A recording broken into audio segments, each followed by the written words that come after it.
If tomorrow starts without me, there's something you should know.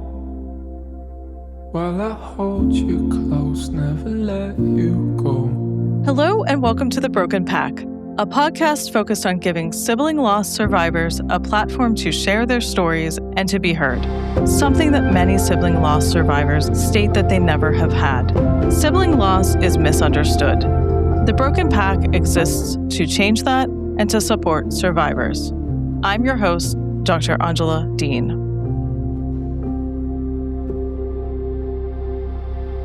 My guest today is Dr. Heidi Horsley, a licensed psychologist, adjunct professor at Columbia University, and with her mother is the co-founder of the Open to Hope Foundation. About 40 years ago, Heidi lost her older brother Scott in a car accident, and that loss became the driving force behind her life's work, helping grieving siblings find hope. Take a listen. You never know, you just never know. Welcome to the show. I've known you for a while. I'm so excited for this interview, but I wanted to know how you wanted to introduce yourself to our listeners. Hey, I'm Heidi Horsley, Dr. Heidi Horsley, or Dr. Heidi or Heidi. I'm the executive director for the Open to Hope Foundation. I am a bereaved sibling. My brother Scott died in a car accident when he was 17. I am an adjunct professor at Columbia University, and I did my doctoral dissertation on the sudden death of a sibling, no surprise. And I serve on the advisory board for TAPS, the Tragedy Assistance Program for Survivors. And I serve on the advisory board for the Elizabeth Kubler-Ross Foundation and have a private practice in New York City specializing in grief and loss. Thank you. Yeah. And we met through the Association of Death Education and Counseling. Yes. We Open to Hope partners with ADAC, a wonderful organization, and so glad that we met there. Someday I'll convince you that we should write a book together. On our spare time. Yeah, right. So, would you like to say a little bit more about Open to Hope or what you're doing? Sure. So, Open to Hope is an online platform for people looking for hope after loss. I have been doing it with my mom for over 20 years. And so what we do is we interview people like you, Angela, for our podcast. And we also have a cable show. And like I said, we've been doing this for over 20 years. And basically what we want to know is, how do people find hope after loss? Everything on our site is free. Most of our guests almost all of them have had losses. They've had deaths and they've gone on to find hope again. And so they are the experts in their experience. And we also have over 400 people that write for us. And it's all, like I said, on finding hope after loss. I love that so much. Every time I see your booth, I'm like so excited to come over. And what I love is that you and your mom and your sister as well are all in this together. It is a family affair. My other sister is now joined also. So I've got two sisters that are involved and my mother. My father was involved, but he died in 2020. And yes, we do it in memory of my brother and cousin who died together. It's been a wonderful labor of love, and we've met so many inspiring people along the way. Mm-hmm. Well, thank you for that. Before we get into losing Scott, how would you like to introduce him to us? Ooh, I love that question. I've never been asked it either. Scott was a boy in a sea of girls. He was our only brother. He was the middle. I have two sisters, so there was three girls and him. He was adored by us because he was the only boy. He was very athletic. He was very popular and friendly, and people loved him. He varsityed in 3 sports. He got a lot of awards. He was the quarterback of his football team, catcher of his baseball team. He was in high school when he died. He was really adored and loved by his sisters. And he was our family mediator and also our family clown and made us all laugh. So losing him was very significant. And he was my go-to person. He was one of my best friends. I would go to him in many, many situations and get his advice and support, etc. So yeah, it was a wonderful relationship. What was the age difference? I was 20 when he died. He was 3 years younger than me. My mother had 4 kids in 6 years. Oh, wow. God bless her. And I was the oldest. So we were all very close in age. So he was 3 years younger than me. He was my little brother. Yeah. Thank you for that. Yeah. I'm surprised you haven't been asked that question before. I haven't. People ask the way that he died, but they don't ask me about the way that he lived. which is Right. really what I love to talk about because he had such a great personality and was such a wonderful person. And that is not a question that many people ask. Especially of a sibling, I think. Yeah. Which I'm curious about your experience because every time I've seen you at ADAC, you're with your mom. And so Yes. a lot of our listeners and a lot of our guests have talked about this differentiation that happens between parent loss and sibling loss. Because I imagine your experience is different. My experience was very different. And what happened is with Open to Hope is my mom started doing a podcast for Compassionate Friends.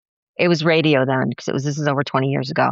She started doing a radio show and I was listening and she said, Heidi, what do you think of my radio show? And I said, I think it's wonderful, but you're not talking about the siblings.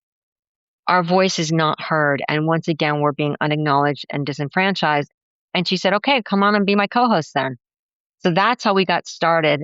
And oftentimes, Angela, we don't agree because we both have such different experiences and we've had different losses. And sometimes I might think she's minimizing my loss and I'll tell her, we are very candid on our show about these kind of things. So yes, I'm coming from the sibling. She's coming from the parent loss. Mm-hmm. Thank you for that. Yeah. What would you want to share about losing Scott? The short end of it is he and my cousin Matthew were both 17 and my cousin was driving. They were in Washington, D.C. My brother was a passenger. It was a rainy night and they were on a bridge and the car hydroplaned and hit the side of a bridge and the car caught on fire and they died pretty quickly because the car ignited. So I lost my brother and my cousin together at the same time. And I think that the cousin relationship is close to the sibling relationship, right? It is also one of those relationships that is lifelong differently. It definitely is. And what was interesting is because I lost Scott and Matthew together, I didn't grieve Matthew's death for a long time. I felt so overwhelmed by my brother dying that I just put Matthew on a shelf and was in my own head like, okay, he's gone. He's on a vacation somewhere. He's not here. I can't even wrap my arms around the significance of two people at the same time. So it was years later that I really visited that loss. Thank you for that. Yeah. Where were you when you found out? I was at the University of Utah. I grew up in New York, but I was at school in the West and got a call in the middle of the night. It's kind of weird how a lot of times things happen in the middle of the night. I don't know what that's all about. And my mom told me, and she was in DC because she was visiting my aunt. That's where she was there. And she was hysterical. And I remember something that I thought was really strange at the time. She kept apologizing and saying, I'm so sorry I didn't save him. And I'm like, Mom, you weren't even in the car. You weren't even there. I don't understand why you're saying this. And she said, because a mother's job is to protect her child. Oh. And I found that really interesting because she wasn't there. But I've since learned from talking to other parents that is kind of a common theme when you have a child die. Yeah, that is interesting. Yeah. I wonder if there's any literature on that. But also, my brother died suddenly from a medical event. I don't think my parents have ever apologized. I wonder if it is more of an apology around accidents.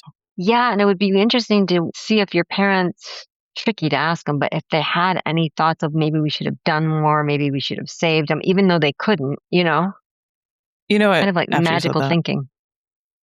My mom has said things like that around getting him to go to the doctor. So yeah, I guess that is a thing that happens. Yeah. Yeah. And I'm sorry for your loss. And I know that's how we came together. You as well. Yeah. You earned your doctorate in psychology because of your brother, right? Yes, absolutely. Shortly after he died, I moved back to New York to be closer to my parents, and I was living in the city, and I got an associate's degree in fashion merchandising. And I thought, I'm going to go down this road. I was into fashion. And when he died, that really put my whole life into question. I was like, why am I here? What is my purpose? Why am I still alive? Why was it my brother?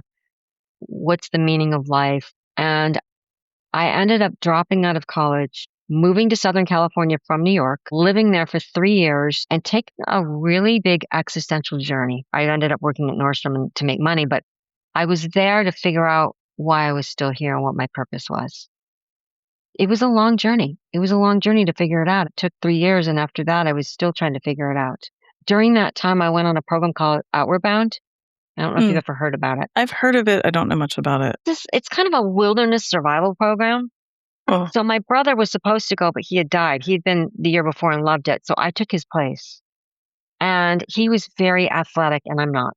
And he was a wilderness person, and I'm not. It was super, super hard. You're there for 23 days in the Colorado mountains.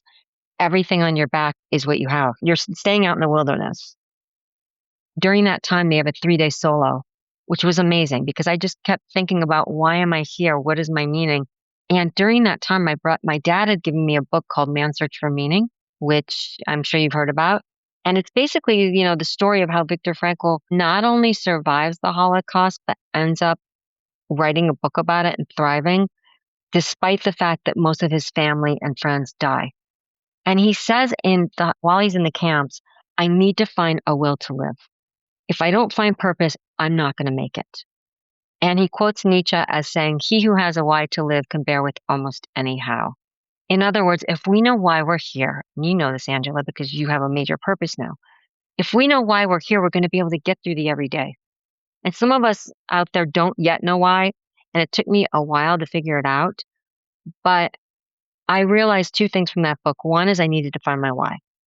And 2, if Viktor Frankl could lose his entire community, his parents, his pregnant wife, his friends, all these people, and not only survive, but go on to thrive, I could somehow do it too. And sometimes we have to hold on to people further down the road until we find our why and our hope. And that's why we end our show on Open to Hope saying, if you've lost hope, please lean on ours until you find your own. Love that. So after the 3 years, I found my why. My why was to help other people and give them what I didn't have after my brother died, and devote my life to helping people find hope after loss.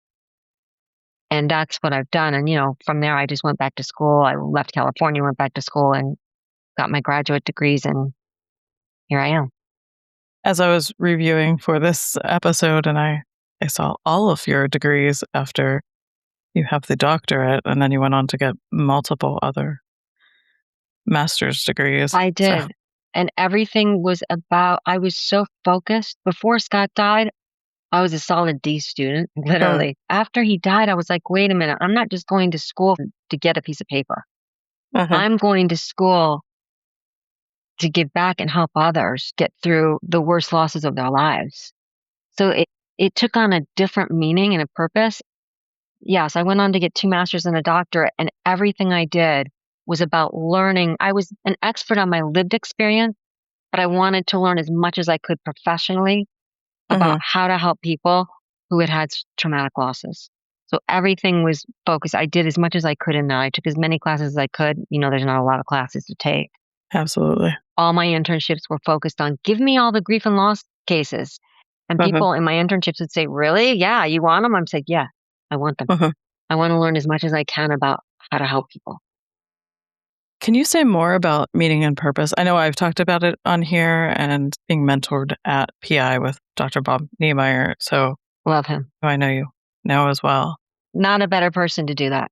I mean, talk about gold standard. But I think sometimes people, maybe not in the professional world that we're in, but maybe our listeners sometimes hear, I've lost somebody. I've lost my sibling. I've lost whomever.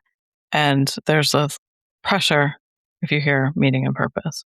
Like, I can't make meaning of that. Right? There's a reaction to hearing that can feel really negative. And you and I both have obviously made meaning and purpose out of our losses in some way.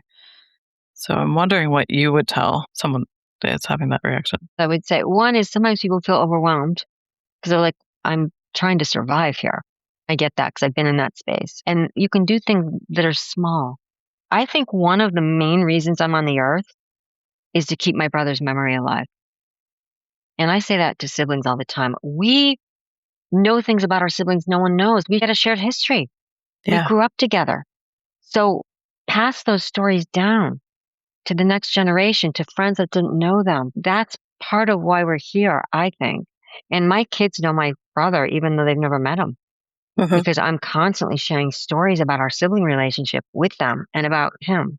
And I think that, yes, when you say find meaning, it can feel like you're minimizing or unacknowledging the significance of the death. Having somebody die and a brother die is horrific. It is horrible. It brings you to your knees. It turned my world upside down. It put everything I ever knew into question. I didn't want to find meaning, and I didn't want to continue in bond with him.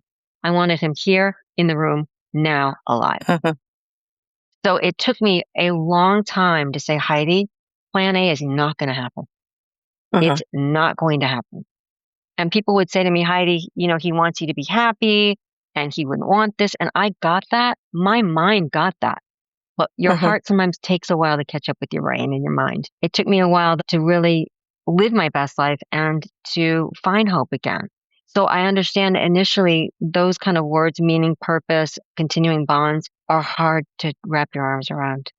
And I finally had to say, okay, I have to go to plan B, C, D, Z.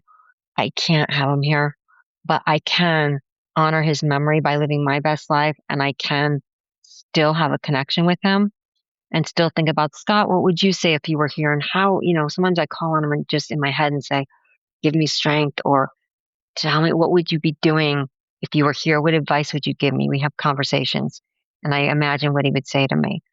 But initially, it's hard to do that because initially you're just in so much pain. Yeah, it takes a while to get to that space, I think.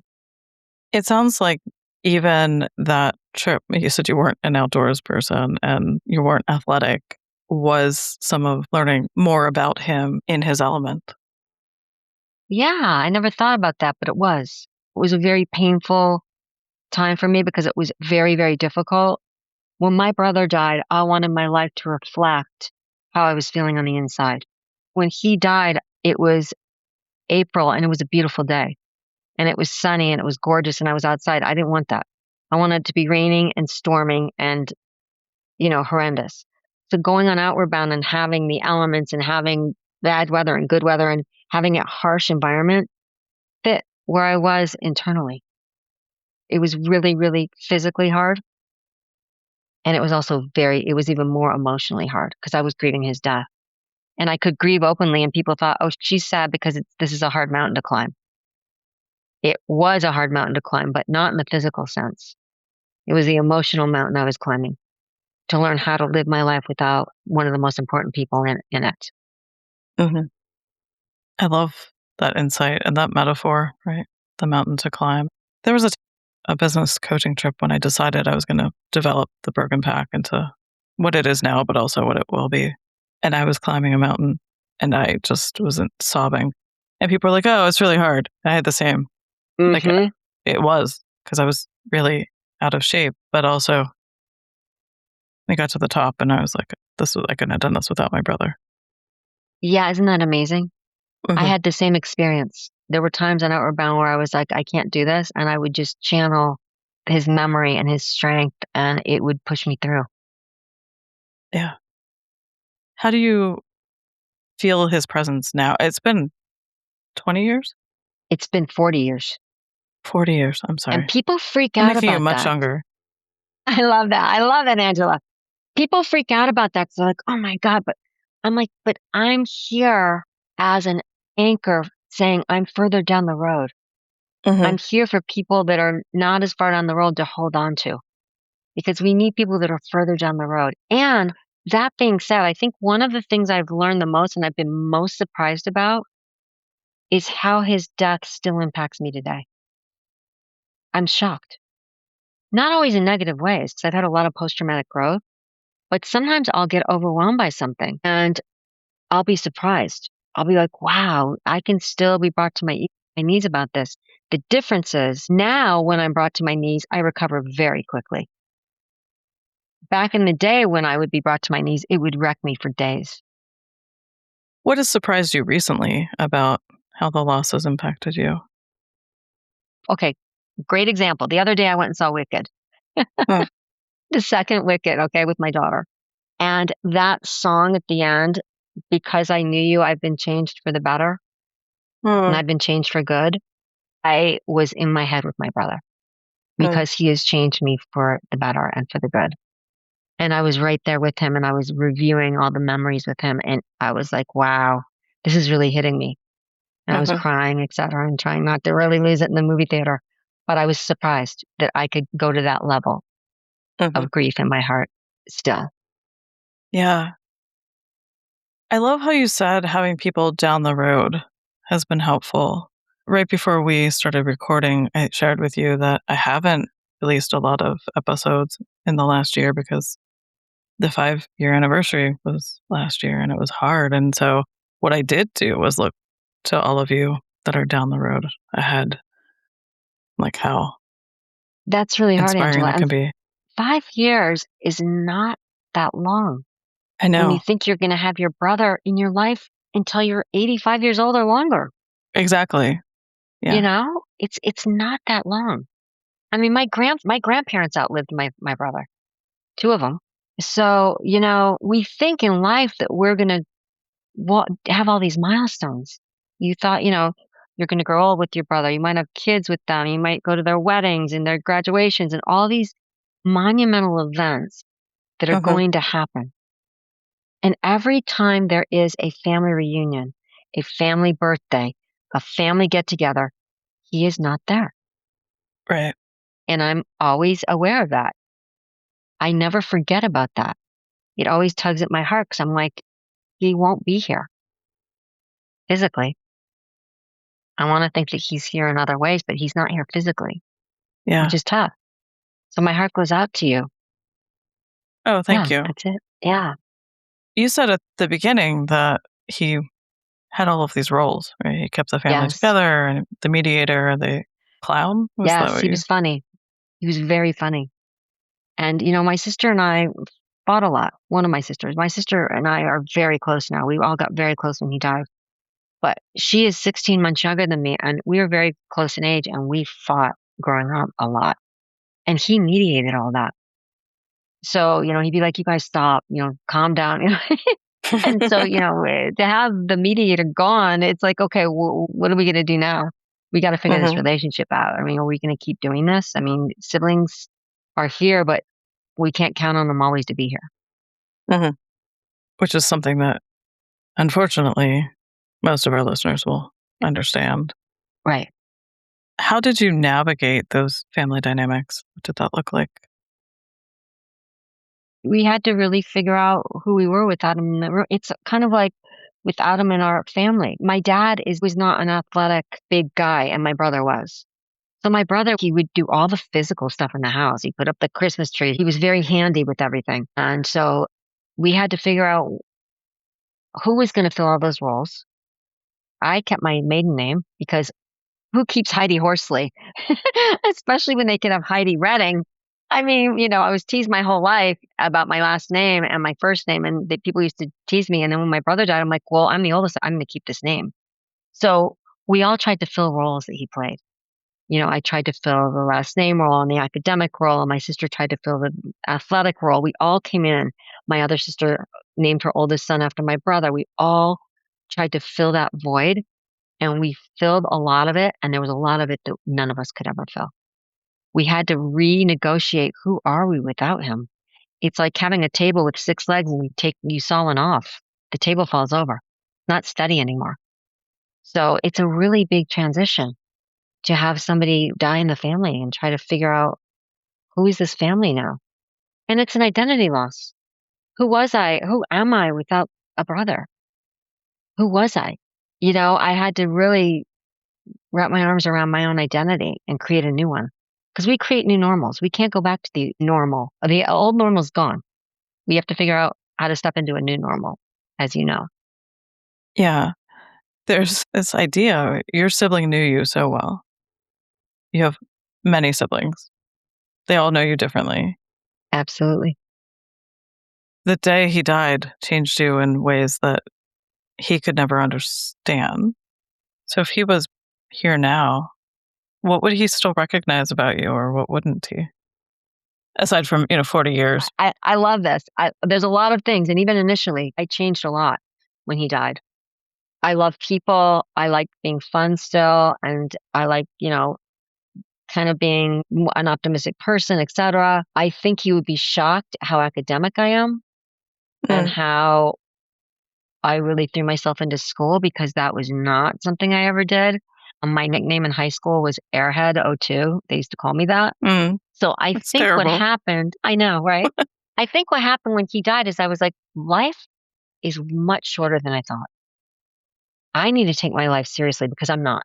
I did not take my life seriously. They used to say, find Heidi and you'll find the party.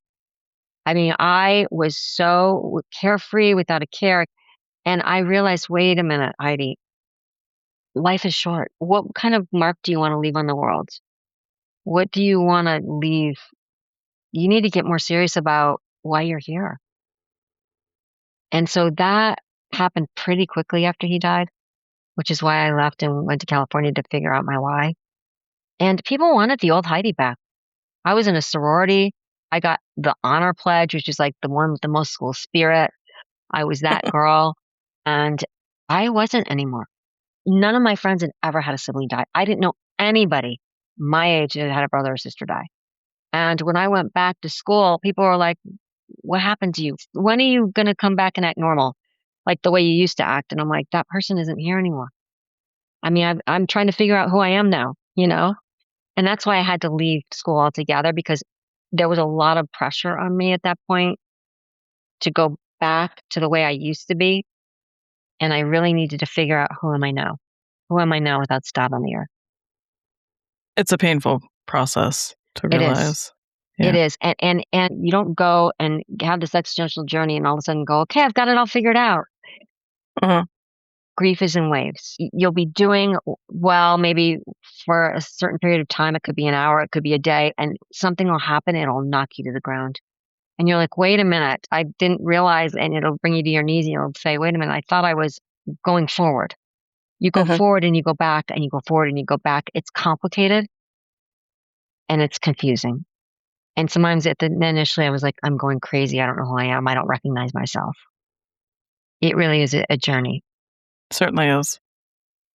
I'm simultaneously saddened for you and also relieved to hear you say that this many years later, you're still having those waves that knock you down. Absolutely. While also you said they don't last as long. Things will happen. When my son was born, and he's 27 now, I looked at him and I was like, my gosh, my brother's DNA is in this. It was just very profound. I was looking at my son crying. It was bittersweet. I was crying because my brother would never meet him. He would never know him. And I was crying tears of joy because part of my brother, I felt like there was DNA in there that would go on. So there was new life in the family after having him die.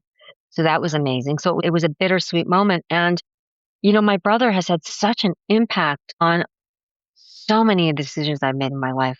And I always say to siblings, look back at a lot of decisions you've made, because a lot of them, even that are not in your awareness, are because you had a sibling and are impacted by the fact that you had a sibling. I mean, I wouldn't be doing what I'm doing. I wouldn't even be in this career.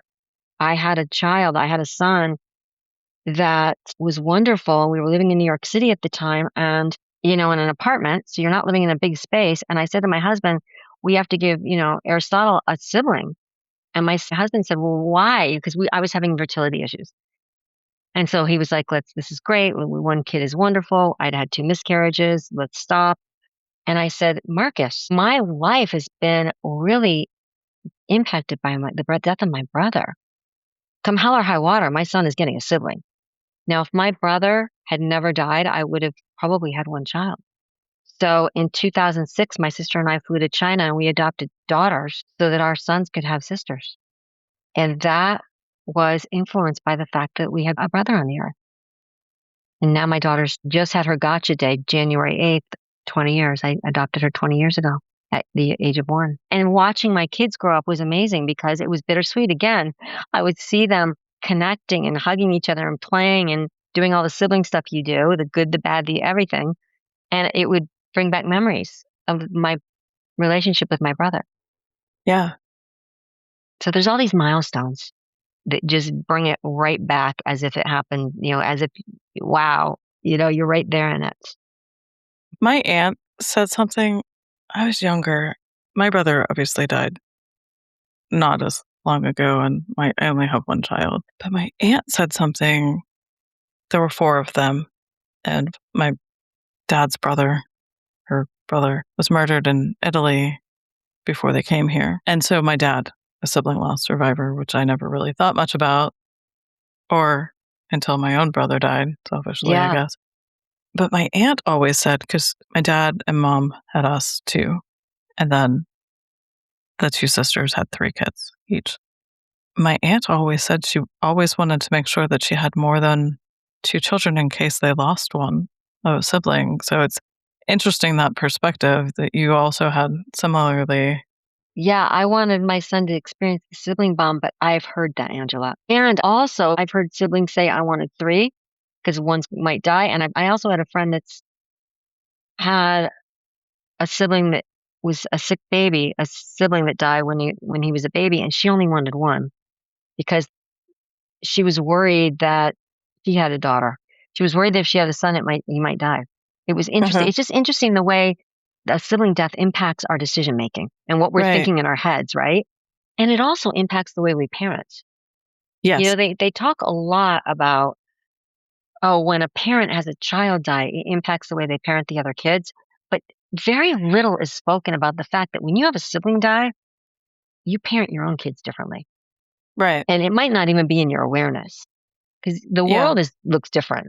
Things have happened to you that maybe other people haven't had that experience. So I parent very differently than I probably would have if Scott had lived. Your cousin that also died, I'm sorry, what was his name? Matthew. Did Matthew have siblings? Yes. And it was interesting watching both of our families. They had 5 children. My aunt and my mom had planned to have kids together. So, the oldest daughter and me were the same age. The second one was the same age as my sister. Matthew and Scott, same age. She just had 5. So she had another one. And then Heather, my little sister, and she had a son. They were the same age. And she had a younger one. And it was interesting watching 2 families. And you would think that we would come together a lot and talk about it, but we didn't do it that much. We did come together, but it was really hard to talk about it. There's something about being with people that have had a shared experience that initially it was hard to speak about it because we both really felt the other's pain to a certain extent. We kind of knew what the other person had dealt with. So we didn't talk as much as you would think about it. Right. It was the same tragedy, right? The same tragic accident. Yes. Matthew was I don't driving usually the car. talk about myself this much on the podcast. I love it. You are. I lost 2 cousins as well. Wow. And one was, I think she was 35 from it was a terminal illness, a genetic disease that runs in the family. And the other one died by suicide. And they were siblings. Wow. And I don't have a close relationship with their surviving sibling, except for when my brother died. He was able to talk to me a little bit about that. But similarly, it's not something in our family that people came around and supported one another. Yeah. That was similar. How are you doing today with your loss? I know that can be a different answer tomorrow, but how are you doing today? I'm doing really well. And I have a lot of joy in my life and a lot of hope. And I think the things that have helped me the most, and research does show this too, are adaptive coping skills, which I've learned, and peer support. What's really helped me in my journey is finding other siblings like yourself who have had this loss. Because it really normalized a lot of what I was going through, and they validated and did not minimize what I was going through. Right. So I kind of found my people. And in fact, I have 4 very dear friends. We call ourselves the Fab Five because we all lost fabulous brothers. And we have known each other for over 20 years. And every year we take a trip together in honor of our brothers. I love that. We met through the Compassionate Friends, which is an organization for people that have had children and siblings and grandchildren die. And yeah, it's a great way to pay tribute to our brothers. And we get together and we have a lot of fun. So it's wonderful. I've met amazing people in this field that have had losses in my journey. I met Christina Zampantella, and it was similar. Like, we felt like we'd known each other forever. Her article was also one of the first ones that I had read when Tony died. It is interesting when you meet a bereaved sibling because there's a bond that's hard to explain, really, hard to give words to. Because you don't have to teach people that my loss is valid. We just understand. Exactly. That the parent loss isn't worse. It's just different, right? Absolutely. A lot of siblings that have come to me and said, Heidi, I put this on the shelf for 10 years. Or I haven't even thought about this. I've denied it. I've cut it off, but now it's wreaking havoc on my life. I need to talk about my sibling death. And that can also be normal because when our sibling dies, sometimes I was focused on taking care of my parents because they were a mess. I was a mess too, but I'm like, I got to put my own stuff on hold and be there for them. And society was also telling me, be strong for your parents. The worst death that can ever happen is the death of a child, which we know is not true. All deaths are horrible. When I would tell people I had a brother die, they'd say, how's your mother? The focus was always on my parents. Yeah. So for a long time, I didn't even realize that, hey, wait a minute. I have the right to grieve also. This is horrific. This is horrible. This is terrible. And I knew it was, but I wasn't really talking to other people about it for a while. I was kind of just keeping it to myself. Yeah, did my professional role. When I do an intake and I ask about losses, and somebody will flippantly mention that they lost a sibling, they always welcome the ability to talk about their sibling. And it's been interesting also because we do a lot of assessment for other things. And the amount of times the sibling loss has come up recently in which that was a trauma that wasn't addressed in some way that is impacting them now astounds me. And so I've been educating my team on sibling loss for that reason. I love this. You know, in 2001, after 9/11, I was called back to New York. I was living in San Francisco at the time, finishing my dissertation. I was called back to New York to work with the fire department for 10 years on a longitudinal study looking at traumatic loss over time in firefighter families that had had a firefighter die in the Trade Center. All the funding was going to the death of a child, the death of a spouse, and the death of a parent. For 5 years, I was not allowed to work with the siblings because nobody did, not in the fire department. And it was really infuriating for me. I'm like, the siblings need help. And they're like, yeah, but all these other losses are more significant. And I said, no, they're not. So I thought on a scale as big as 9/11, people would have gotten it, but they actually didn't. It actually reflected every other kind of loss, where it was a disenfranchised loss that people didn't see as significant as the death of a child, the death of a spouse, and the death of a parent. And finally, when I did end up working with the siblings at year 5, I worked with them in a group setting, and they were angry. And they had every right to be. So, I spent many, many months validating that before we could move on and say, okay, now what are we going to do about this anger so that it doesn't wreak havoc on your life and your body? But initially, it was just validating and acknowledging that they had been overlooked and marginalized and minimized. Yeah. Thank you so much for advocating for them. Yeah. You're welcome. I wonder if you hadn't been involved, if that would have even happened. It's a good question. Yeah, and the funding wasn't there for the siblings. Interesting. Is it now? Do you know? I mean, I don't know how much funding is still. Yeah, I don't know how much funding is still available. I mean, I myself see my FDNY families pro bono, and I will for the rest of my life because I'm committed to being there for them. It's part of my meaning. Right, it's like we find meaning in little ways, right? Yeah. Yeah. So while we're talking about this difference in losses, the parent loss, the child loss, you did say that you disagree with your mom and you're vocal about that. Do you want to say more? I'm trying to think of specific things that she says. Well, occasionally she will talk about the fact that the worst loss is a child loss. And I say, Mom, the worst loss for me was my brother's death. That's the loss that I know. That's a loss that brought me to my knees. So the other thing is she sometimes assumes that because my brother and I weren't living under the same roof at the time, that it must have not been that big a deal for him to die in my life. It must have not been as significant for me. And that's not true. because we talked all the time. We were on the phone. We were still very connected, even though we weren't living under the same roof. And I felt like I lost not only my past, but my future with him. The opportunity to grow old, the opportunity to go through life with him. We were parallel travelers. Most siblings will spend 80 to 100% of their lifetime with their sibling. In comparison, most of us will spend only 40 to 60% of our lifetimes with our parents on the earth, because often your parents will die before you. Yes. So I think it was hard for her to really understand the significance of my loss. It still is hard for her. She's understanding it more because we've been working together for a long time, but it's been a big learning curve for her. When I first met her at the conference, I think it was in Columbus, she immediately was like, "Oh, you have to talk to Heidi," because I love that. she gets it. Yeah, so she does see it. Yeah. She does. She does see it. And she's really good about me pushing back. She'll say, "Tell me more." If we've got a sibling on our show or whatever, and she says, "Well, tell me about how your parents are doing." I'll go, "Mom, we're here to focus on the sibling. Stop." Because what happens is that shuts us down because our parents aren't doing well, oftentimes initially. So then we start talking about our parents and how our parents are doing. And then it just becomes another conversation about how our parents are.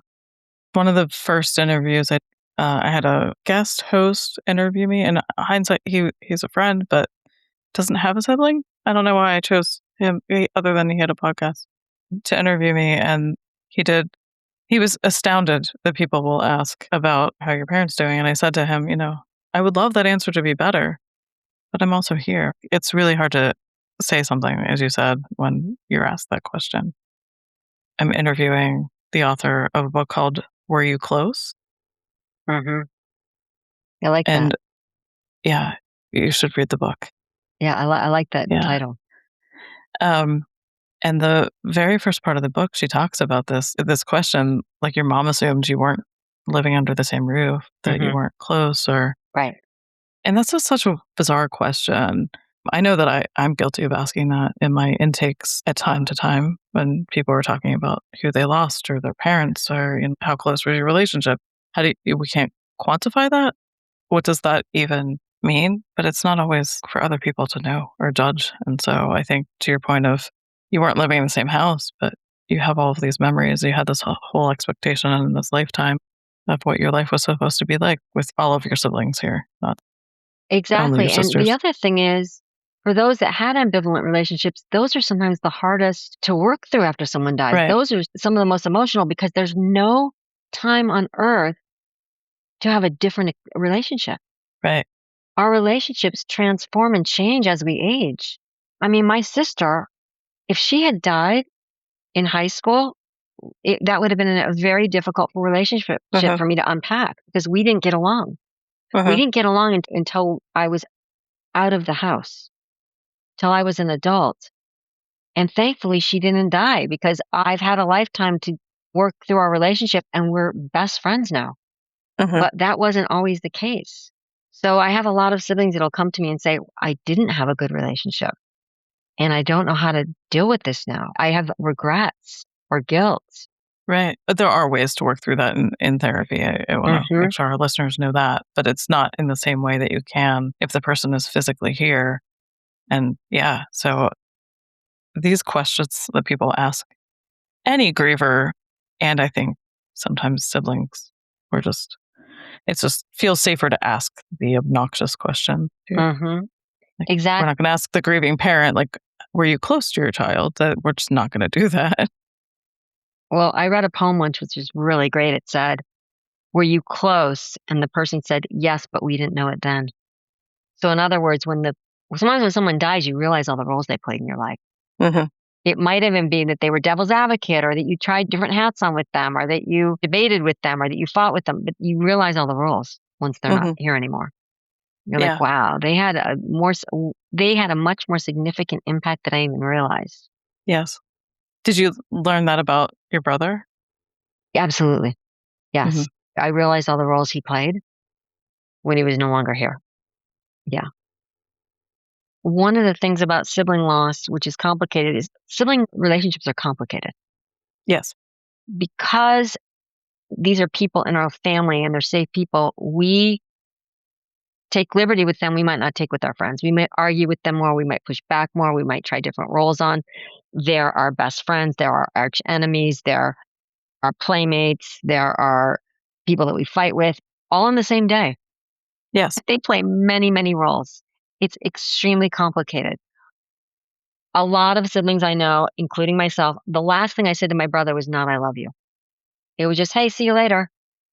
Oftentimes you hear parents say, the last thing I said to them was, I love you. That wasn't usually how we ended our relationship, just when we see each other. We just say, hey, see you later. It was not like that. So they're complicated relationships. And that's why when a sibling dies before their time, it's complicated. Because you're like, wait a minute. Like you said, I don't have time to work through stuff.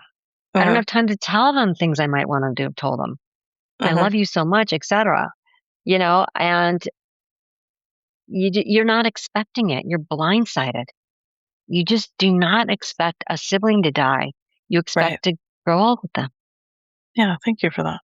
Are there other things that you want to say about loss or grief or sibling loss in general before we wrap up?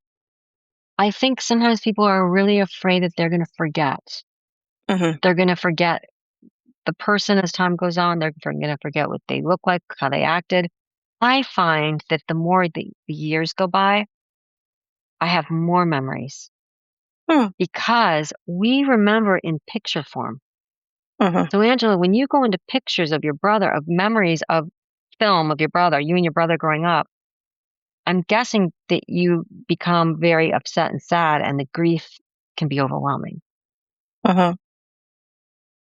Where I am in this journey, which is many, many years further than you, the grief doesn't get in the way of those memories. I could go deep in my head into some really incredible memories, and the grief doesn't block that. I'm in them without getting overwhelmed and sad and, That's inspiring. Thank you. I was thinking about that recently. I was like, I feel like I don't have any memories half the time. Yeah, exactly. Which is so normal at 5 years. You're like, why am I not remembering? Why can't I access those spaces? It's almost like your body's protecting you from becoming really overwhelmed. I don't need that protection anymore. I can go into looking at him, seeing him on his bunk bed, thinking about him teaching me how to drive a stick shift. I can go into those spaces. I'm there. I'm there with him in my head, and nothing is blocking that. Some of the best memories are yet to come as you get further along in your journey. That is a perfect segue into the question that I ask every guest, which is, what are some of your favorite memories of your brother? My favorite memories, one of them, this is so him. I was going to take a little portable television to school. My parents said I could take it. And so I went to get it because I was leaving for the semester. I wasn't coming home for the year because I was just in school across the country. He had gone to the high school for the day. I went up to his room to get my television set that my parents said I could take, and he had handcuffed it to his desk because he didn't want me to take it. And so I did. So it was going nowhere. And it was so him. I was mad and I laughed at the same time because it was so him. Another memory I have is when I was in high school, and he was only 3 years younger than me, and I would go and watch him in football. He was the quarterback of his football team. I'd go watch their team play. And one day he said, Heidi, can you stop wearing shorts and a half top to watch me play sport? You're distracting the team. But he was funny. Also, when I used to go on dates, I could hear him. He had blinds that turned. I could hear him turning the blinds, opening the window and looking out to spy on me with my date. He was always spying on me. I was like, okay, stop. I know you're up there in your room spying on us. We'd be at the front door. So there's just a lot of memories like that. Thank you for sharing that. Yeah. Is there anything else you wanted to say before we end? I guess just to remind people that there is hope, even though sometimes it might not feel like it might not look like it. There is post-traumatic growth after loss. And if there wasn't hope, there's no way I could do what I was doing. People say to me, what you do is so depressing. I say, it's not depressing. It's the opposite. Meeting people at the darkest moments of their life and the most difficult, and partnering with them and walking with them and companioning with them into the light and into hope is really rewarding. And I would just want to say to people, it takes a lot of time, Everybody's on their own time frame. Don't let people shit on you and tell you you should be doing this, you should be here, you should be there. I think oftentimes as a society, we want to fast track grief and we want to push people quickly because oftentimes people can't handle it. They don't want it. They don't want to feel our grief or see our grief. They want us to be fast track it. It's a journey. It takes a while. Yeah. And there is hope, like I said. Yeah. Thank you for that. Yeah. And where can people find you? They can find me at opentohope.com. Thank you. It's been a pleasure. Thanks for coming on. Angela, thank you so much. And thank you for what you're doing. And thank you for building awareness for such an important topic. And thank you for turning your pain into purpose. You're welcome. And you as well. Thanks. Thank you so much for listening. Our theme song was written by Joe Millwood and Brian Dean and performed by Joe Millwood. The Broken Pack is more than a podcast. Visit thebrokenpack.com to sign up for Wild Grief, our newsletter, and to explore everything else we're building. If today's episode resonated, you can send us fan mail or support the show using the links in the show notes. Information on Wild Grief, our social media, resources, and our guests can be found wherever you get your podcasts. Please like, follow, subscribe, and share. Thanks again. Oh, you never know, you just never know.